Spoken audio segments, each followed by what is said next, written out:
Mana dutabare, Mana dutabare, dutabare, dutabare, dutabare. Turashize noneho ibi ni ibiki? Tubivuge ngo iki? Tubivuge ngo iki? Tubivuge ngo iki? Ndabihera he? Mana tabara, tabara, tabara, tabara. Umuriro watse kwa Nyirantambara, umuriro watse hagurumanye, hagurumanye. Ibintu byadogereye kwa Nyirantambara, ibintu byabuze gica. Umuntu bita Fabiola, uko byagenze kose byange binoge, igihano cy'Imana cyamugezeho, igihano cy'Imana cyamugezeho, igihano cy'Imana yatangiye kukigwamo, yakibonye. Kugeza ubu ngubu aka kanya tuvugana, umuntu bita Fabiola, ubugambanyi bwe, ubuhemu bwe, byinshi yagiye akorera umwana w'umukobwa w'inzirakarengane, amugambanira agira ate. Ubu aka niko kanya ko kugira ngo aryozwe ubugambanyi bwe, aryozwe ibyinshi yagiye akora, ubugambanyi bwose yagiye akora ku mwana w'umukobwa w'inzirakarengane Iribagiza. Iki nicyo gihano cy'Imana, iki ni igihano cy'Imana. Kugeza ubu umuntu bita Fabiola yirukanwe mu rugo kwa Nyirantambara, yirukanywe mu rugo kwa Nyirantambara ku mugaragaro, izuba riva. Umuntu bita Fabiola navuga ko icyo ari igihano cy'Imana yagomeye umwana w'umukobwa Iribagiza. Yaragomye arangije arahemuka, si uguhemuka gusa, yivanga mu mata y'isazi atazi no kuyatukuza, yivanga mu bintu atazi uko bimeze, ahemukira umwana w'umukobwa Iribagiza. Ubu ngubu Imana ije kuguhorera, Imana itangiye kuguhorera. Abakunzi bose bayiribagiza, Imana ije kuduhorera ku muntu bita Fabiola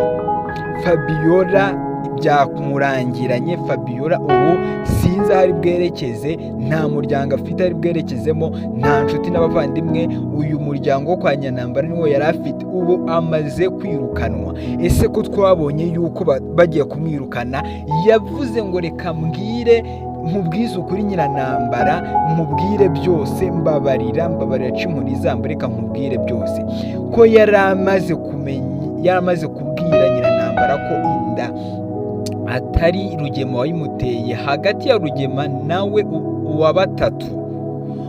Umuntu bita Nyirantambara ahita asaba imbabazi umugabo we Rugema, avuga ati mbabarira mugabo wanjye, narakubeshye, nitwaye ibintu byinshi, ariko Fabiola ndakwirukanye, taha, genda, sinzi uri bwerekeze, ndakwirukanye, genda, mvira mu rugo. Aho Fabiola yabereye umuntu nabonye ko ibintu byose bisaba ubwenge, nta bwenge yasizemo. Kumwirukana kwe nta bwenge yasizemo, yarengeye umuntu bita Rugema. Ariko se Rugema iyo avugisha ukuri ko ari we yimuteye, Rugema bizagenda bite? Ese ko bamwirukanye Fabiola, ko bamwirukanye, Rugema arengeye azamufasha? Rugema arengeye ko birukanye umwana w'umukobwa bita Fabiola, azemera kumukodeshereza inzu amufashirizemo we n'umwana we n'iyo nda yamuteye? Kamurengeye biragenda bite? Ese Rugema ko yikunze bigeze ahangaha, ko yikunze, ese Fabiola ko bari kumwirukana yabwiye Nyirantambara ngo reka nkubwire ukuri kose mbere y'uko nyirukana? Birarangira avuze ukuri, yivuguruje abwire Nyirantambara yuko umuntu wamuteye inda ari umugabo we Rugema. Ese Rugema nibamara reka dusipoze ko araba bimubwiye, kuko ndazi neza ko Fabiola atari busohoke igipangu atabwiye ukuri Nyirantambara kose n'ibinyoma byose, ukuri kose, atagiye kumena umuceri. Nabimubwira umuntu bitwa Rugema nawe byanga binoga bashobora gusohokana muri uriya rugo, kuko Nyirantambara byabaye ibindi Nyirantambara yasaze, yasizoye, Nyirantambara ibintu byakaze, Nyirantambara yabaye Nyirantambara, noneho isura amazi yamanukaga yazamutse. Ubu tuvugana kwa Nyirantambara ibintu biri guturagurika nk'injugu, ibintu byabaye ibindi umuriro watse. umuriro watse kwa Nyirantambara pe, umuriro watse, sinzi nuko nabivuga ubu ngubu. Ese Nyirantambara ko yirukanye Fabiola, ibibazo byose Fabiola amufashaga arwanirira umwana we Isimbi, azabyifasha, azabivamo? Ko twabonye umuntu bitwa Iribagiza nawe hari abantu bamushyigikiye, kandi ikipe ngari ishyigikiye Iribagiza, abantu bari inyuma y'Iribagiza. Ese Nyirantambara azabyifata mate? Azarwana ziriya ntambara wenyine Fabiola atamufite? Bizagenda bite? Bizagenda bite ko ahantu ariho biri kuducangira? Bizagenda bite? Ese Fabiola kagiye kuva muri uriya rugo, umuntu bita Nyirantambara namara kumenya yuko Fabiola, kuko byanga binoga Fabiola yava muri rugo ataruvamo, bizamenyekana yuko Papa Isimbi Rugema ari wamuteye inda, kandi Papa Isimbi Rugema bizarangira avuye nawe muri rugo, kuko Nyirantambara yasizoye. Nyirantambara azakurikiza Rugema, Fabiola azakurikizwa Rugema. Ese ubu ngubu aho bigeze ko mbona byatse, ese uyu mwana w'umukobwa bita Isimbi ko yafashwaga cyane cyane n'umukobwa Iribagiza, Fabiola akaba yirukanywe, ari mu byakira ate? Biragenda bite? Ni ibintu tutari kwiyumvisha neza. Mu rundi ruhande umuntu bita Rugema araremerewe cyane, ntabwo ari Fabiola wenyine uremerewe. Buriya umuntu witwa Rugema nawe afite intambara nyinshi, ahagaze mu mazi abira, ahagaze mu cyaragati. Rugema ari kurwana intambara zitamworoheye. Rugema ubu tuvugana ari kurwana intambara z'uko umuntu bita Kamarade na Emile batagomba kubona umuti wo kuzana ngo bahe Iribagiza yibuke, kandi twamaze kumenya yuko umuntu bitwa Iribagiza iriya mitungo Rugema arimo we n'umugore we Nyirantambara na Isimbi bigaraguramo ariyo kwa Iribagiza, kandi twamaze kumenya yuko umuntu bita Rugema ari kwanga ko Iribagiza amenya ukuri kw'ibyabaye kose, ko Rugema abifitemo uruhare kw'ibyabaye kose, kuko Iribagiza amaze kwibuka umuntu bitwa Rugema we n'umuryango we baba bagiye mu bibazo, kuko Iribagiza ntabwo byagarukiraho, ari kwikanga ko imitungo ye yose kariyo kwa Iribagiza yahita yamburwa, bakajya ahagaragara, umuntu bitwa Rugema akajya ahagaragara. Rugema twamaze kumenya yuko ari we wagiye ababyeyi ba Iribagiza, byose byahita bimenyekana. Iribagiza yatagwa mu gahinda, ugasanga umuntu bita Rugema agiye mu bibazo birenze. Niyo mpamvu ari guhiga uriya muti, ari guhiga Kamarade na Emile kugira ngo atabona uriya muti, Iribagiza atabona uriya muti. Ese biraherera he? Kandi twasize ateye ubwoba umuntu bita Kamarade na Emile ko babagose nta hantu ho guca bafite. Biriya ni ubwoba ari kubatera.